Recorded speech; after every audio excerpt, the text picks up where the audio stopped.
Salam alaikum. Avant de faire connaissance avec notre nouveau super-héros, rappelons-nous du précédent, à savoir Zayd ibn Haritha, le bien-aimé du prophète alayhi salatu salam. N'oublions pas de retenir qu'il était l'esclave affranchi du prophète alayhi salatu salam, qu'il était le bien-aimé du prophète alayhi salatu salam, qu'il est tombé martyr lors de la bataille de Mou'tah et que c'est le seul sahaba, le seul compagnon dont le nom est cité dans le Saint-Coran. Après cette mini-révision, découvrons notre nouveau super-héros. Alors, qui est-il? Il est le bien-aimé du prophète alayhi salatu salam et le fils du bien-aimé. Le prophète alayhi salatu salam dit un jour à son sujet, celui qui aime Allah et son messager, qu'il aime alors Oussama. Et oui, Oussama. Son père n'est autre que le célèbre compagnon Zayd ibn Haritha et sa mère est Ayman, la nourrice du messager d'Allah, alayhi salatu salam. Il est né à la Mecque et il fut éduqué par le prophète alayhi salatu salam, qui prit soin de lui et l'aima comme son propre fils. Il avait l'habitude de le prendre sur ses genoux, ainsi que son petit-fils Al-Hassan, et de dire « Oh Allah, je les aime, alors aime-les ». Malgré son jeune âge, il participa à la bataille des tranchées et à la bataille de Mou'tah, dans laquelle son père tomba en martyr. Il a eu l'honneur de partager la monture du prophète alayhi salatu wassalam lors de son entrée victorieuse à la Mecque durant le mois de Ramadan de l'an 8 de l'Hégire, puisque ce dernier l'avait pris en croupe sur sa chamelle. Ceci se renouvela durant le pèlerinage d'adieu en l'an 10 de l'Hégire.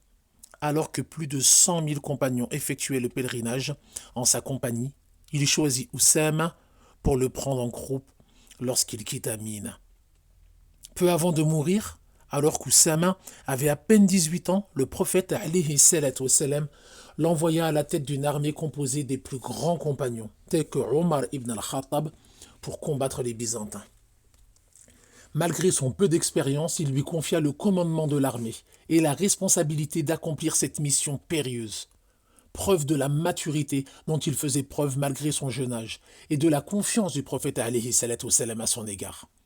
Notre prophète alayhi salam ne s'était pas trompé, puisqu'Oussama revint à Médine couronné d'une victoire et chargé d'un butin énorme. Et j'attire votre attention. Contrairement à nous, et nos orgueils surdimensionnés parfois, puisse Allah nous pardonner, il a été à la tête d'une armée composée des plus grands compagnons. Et pourtant, aucun d'entre eux ne s'est rebellé en disant « Mais moi, je suis plus vieux que lui, je suis meilleur ». Ils aimaient le prophète alayhi salatu wassalam et l'écoutaient. Masha'Allah.